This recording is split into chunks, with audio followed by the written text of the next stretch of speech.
Mafana dia mafana aty Canada amin'izao fotoana izao ka dia mba manararaotra ny manolotra ny fandaharana eto amin'ny balcon.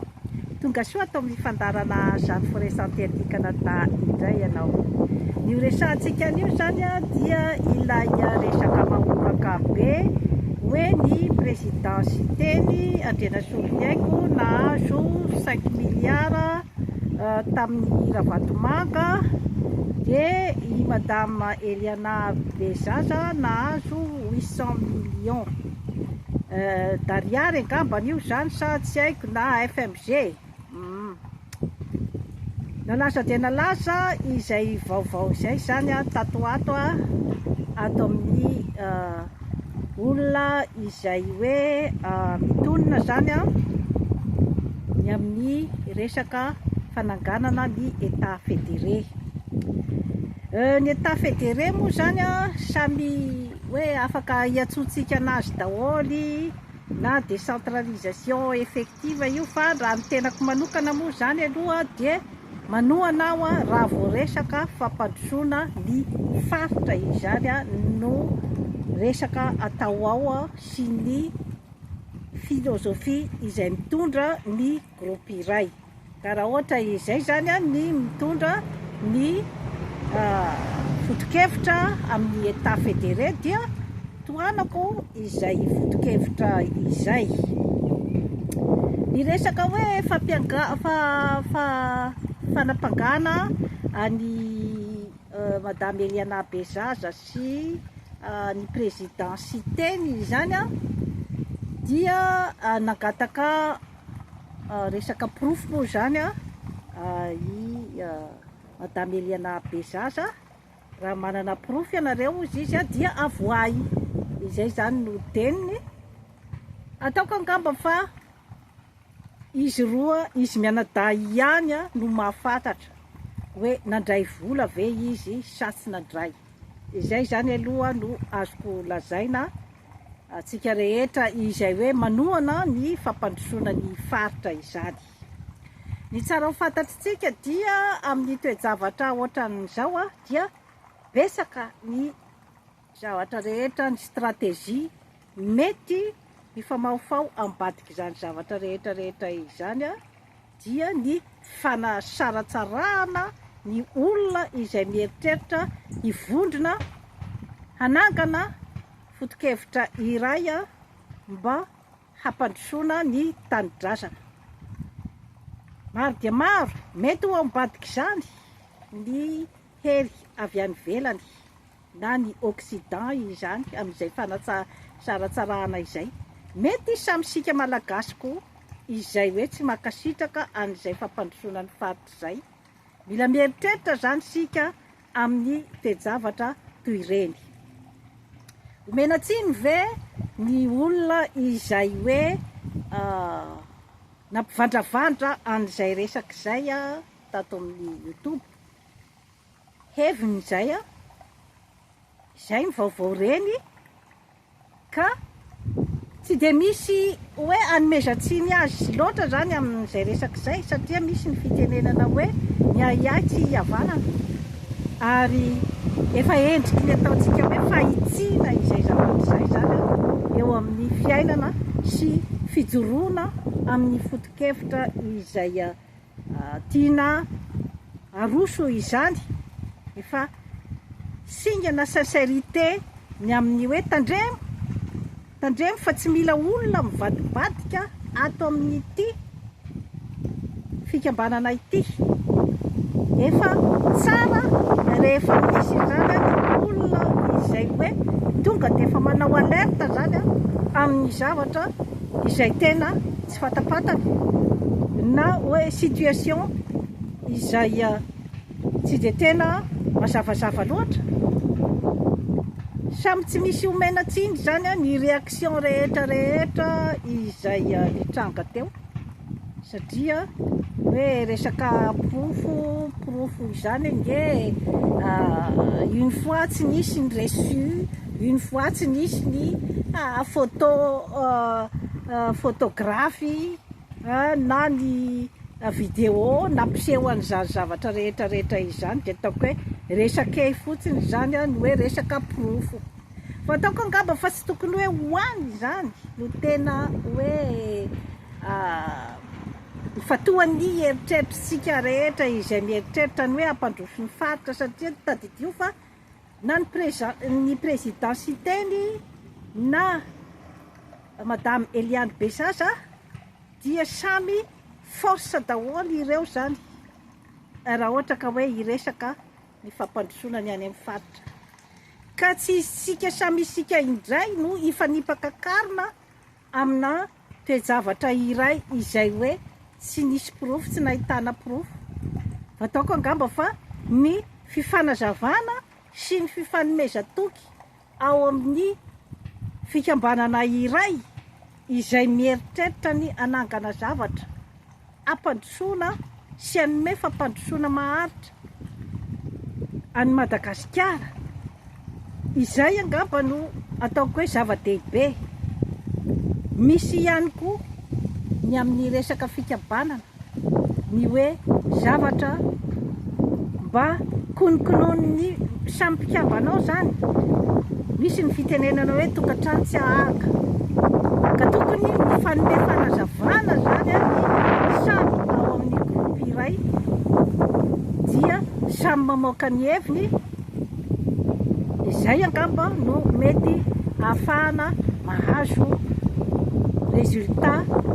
matomatotra kokoa na matanjatanjaka kokoa zany raha ohatra ka tianangana an'izany atao hoe fampandrosoana ny faritra na ny état fédéré zany tsara marihana fa ny état fédéré dia tsy misy resaka fanavakavahana tsy misy resaka fanavakavahana rapoko na hoe fanavakavahana aratoko raha araky ny fiheverako dia rehefa resy lahatra ianao fa tokony androso ny faritra rehetrarehetra ao Madagasikara ary tokony ahazo ny anjara masoandro ny daholy ary tokony hisitraka ny harenam-pirenena daholy ny faritra rehetrarehetra dia ataoko angamba fa tsy tokony hisy ny tsipaka an'io resaka état fédéré io satria tsy ny zanaky ny faritra ihany nge no ahazo ny tombotsoa amin'io fa na ny ao Antananarivo dia ahazo tombotsoa amin'io koa satria hisy amin'izay zany ny fitsinjaram-pahefana izay iainga avy any amin'ny fotony amin'ny hoe fanomezana pouvoir ny chef-pokotany izay afaka manara-maso ny circonscription izay iandreketany ao zany ny lehibe ny fokotany ny vahoaka izay entiny koa afaka manara-maso ihany koa ny chef-pokotany hoe nahodikodigny ve ny vola hoe nampiasainy marina amin'ny tena tokony ampiasana azy ve ny vola eo zany tompoky lahy sy tompoky vavy no manomboka ny ataontsika hoe fampandrosoana tena izy satria amin'izao fotoana izao zany dia efa ny tendansy amin'ny resaka politika dia efa ny tendansy amin'ny resaka authenticité izany hoe ilay zavatra marina entina hampandrosoana ny firenena iray zany no iaingana ny olona izay hoe manana an'izay authenticité izay no ilain'ny firenena tsirairay amin'izao fotoana izao satria ireo karazan'olona ireo no antenaina ny hanarina ny firenena satria na ny ety amin'ny Occident nge efa en situation de crise amin'izao fotoana izao ka mitady tany malemy androenam-pangady izy any amin'ny tany mahantra toy ny Afrika sy Madagasikara izay hoe manan-karena amin'ny resaka resource dia efa 2025 vetsika tompoky lahy sy tompoky vavy dia mbola hanaraka foana ny modèle hatramin'izay ny hoe hampanankarena olom-bitsy no dian'ireo olona avy any amin'ny Occident ireo ary ny hisikotra ny arena an-kibon'ny tany sy ny arena rehetra misy ao amin'ny tany iray efa ankalaza ny 580 taonan'ny atao hoe fahaleovan-tena, atao hoe ozy aho satria tsy mbola io aloha ny tena hoe fahaleovan-tena zany. Raha ohatra ka mbola iarana any amin'ny tany matanjaka daholo ny décision rehetra, mbola izy no midicté ny zavatra rehetra, ny projet atao amin'ny taninao, mbola izy no mametraka ny filoham-pirenena ao amin'ny taninao, mbola tsy mahaleo tena izany fa mieritrereta isika malagasy. Efa 2025 izao, efa maro ny manam-pahaizana avy amin'ireo faritra tsirairay ao Madagasikara izay afaka hampandroso ny faritra niavian'ny tsirairay avy ireo manam-pahaizana amin'ireo tany ireo. Rehefa mipetraka nge io hoe fitsinjaram-pahefana na ny hoe fampandrosoana ny faritra na ny état fédéré io, vita eo angeny atao hoe fampihavanam-pirenena. Ary rehefa mbola tsy miditra amin'izay fampihavanam-pirenena izay sika dia tadidio fa mbola ny vahiny no mahazo vahana amin'ny zavatra rehetra, ny tombontsoa rehetra ao Madagasikara. Izay fotsiny manko zany no tiako fariparitana amin'ny sika malagasy tsy état fédéré dia tsy ho an'ny zanaky ny faritra ihany fa ho an'ny malagasy tsy vakovolo, satria hisy kokoa ny hoe fanapariahana ny fahefana any amin'ny faritra, dia hisy ny désengorgement ao Antananarivo. Izany hoe ny olona zany tsy andeha hirohitra andeha ho any Antananarivo daholo intsony handoto tanàna hampisy ny tsy fandriam-pahalemana, fa hiparitaka any amin'ny faritra rehefa misy koa zany ny fahasoavana izay hoe apetrakitsika zany any amin'ny faritra. Izay zany ny tiako fariparitana amin'ny resaka hoe sy teny sy Eliana Bezaza, force ireo ao anatin'izay hoe fananganana ny état fédéré izay. Ary tsy hitako mihitsy ange hoe inona no olana raha eo amin'ny présidensiteny. Faharoa nge izy tamin'ny fifidianana président de la république teo e. Donc manana ny olona izay any fidy azy izy, manana ny poids zany izy amin'izay hoe resaka hoe voty tao Madagasikara izay, ka tokony fandamina zany ny fikambana rehetra, ny mpanohana ny fampandrosoana ny faritra, tokony fandamina fa satria manana an'ireo olona izay ataontsika hoe zany hoe olona matanjaka, efa manana expérience amin'ny resaka politika, izany nefa dia fifandaminana ihany koa ny hoe iza no tena olohany hitarika an'izay resaka fédéralisme izay, dia tsy azo minimizena ny présence ny Percy Fanapera izay zanaky kolonely Fanapera, izay hoe sainy joro tamin'ny heviny ny amin'ny hoe nanoerana ny base nucléaire. Efa zava-dehibe daholo ange zany tompoko lahy sy tompoko vavy e. Zava-dehibe daholo zany ny fisiany zany karazan'olona rehetra izany, ka tokony fandamina zany ny ao amin'ny mouvement ny mpanohana ny état fédéré, ny hoe iza no hitarika ny tolona izany, dia ny Madagasikara, ny malagasy rehetra tsy vaky volo anaraka avy ao afara. Ka amiko raha isika malagasy no mahay mifandamina, mahay manaja n'izay hoe soa iombonana sy ny hoe resaka foto-kevitra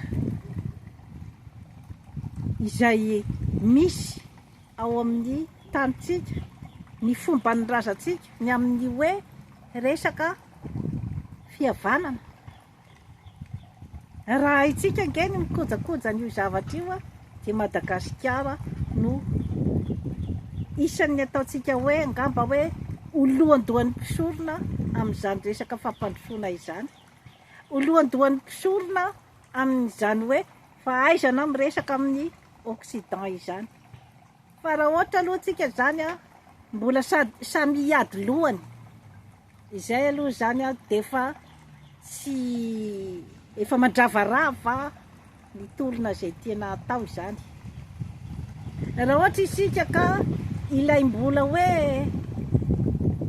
manana an'le hoe esprit de domination, hoe ianona manindritsindry ny ianona. Raha ohatra zany mbola hoe zay zany aloha zany no eritreretintsika hitondrana ny hoe ny tolona dia efa eny an-dalan'ny atao hoe échec izy zay amin'izay fotoana izay. Fa rehefa manana détermination isika malagasy ny amin'ny hoe ity olona ity no ataoko taritolona satria izao sy izao sy izao ny tombatombana momba azy. Voalohany indrindra aloha ny olona tena hoe vrai légende dia olona tsy maintsy manana authenticité aloha, satria raha vao miolakolaka ianao, raha vao resaka hoe mbola azo tolotolorana vola ianao, tabatabazana vola ianao, tsy nisy tamin'ny légende zany tompo, tsy nisy zany. Ka mila mijery zany isika ny amin'izay karazan-javatra rehetrarehetra izay, karazan'olona ohatraohatry ahoana izany no tokony apetraka ny amin'ny hoe mitaritolona nge tsy voatery hoe resaka hoe raha mandriaka vao zay vao hipetraka ny tolona, fa izay hoe resaka fihavanana izay. Ka rehefa tsy hiditra amin'io resaka fihavanana io sika aloha dia izay ilay hoe tsy maintsy mandeha any amin'ny raha mandriaka. Ka anjarantsika malagasy zany no manadiady amin'izay zavatra rehetrarehetra izay. Matoa tsy nety, matoa tsy nadroso Madagasikara nandritra n'izay 5 taona izay. Mila mieritreritra zany isika malagasy hoe manova stratégie zany isika ary mampiray saina ho an'ny malagasy iray manontolo, ho an'ny malagasy tsy vaky volo, Madagasikara ho an'ny malagasy, ary tsy misy olona adino amin'ny fanomezana ny resaka tombotsoa. Gagnant io, tsy afaka isika izany ny handaka ny Occident ka hilaza aminy fa dia hoe tsy mila anareo, fa mba hoe samy mahazo tombotsoa, na ny vahiny zany mba mahazo ny anjarany, na ny malagasy tsy vaky volo mba mahazo ny anjarany, na ny mpisehatra politika rehetra mba mahazo ny anjarany, na ny mpandraharaha dia mba priorité izy zany eo amin'ny tany misy azy, na ny fampianarana dia mba hiroborobo ny fianaran'ny zaza malagasy, na eo amin'ny resaka fahasalamana dia mba samy voatsabo daholo ny malagasy rehetra tsy vaky volo, mba hipetraka amin'ny trano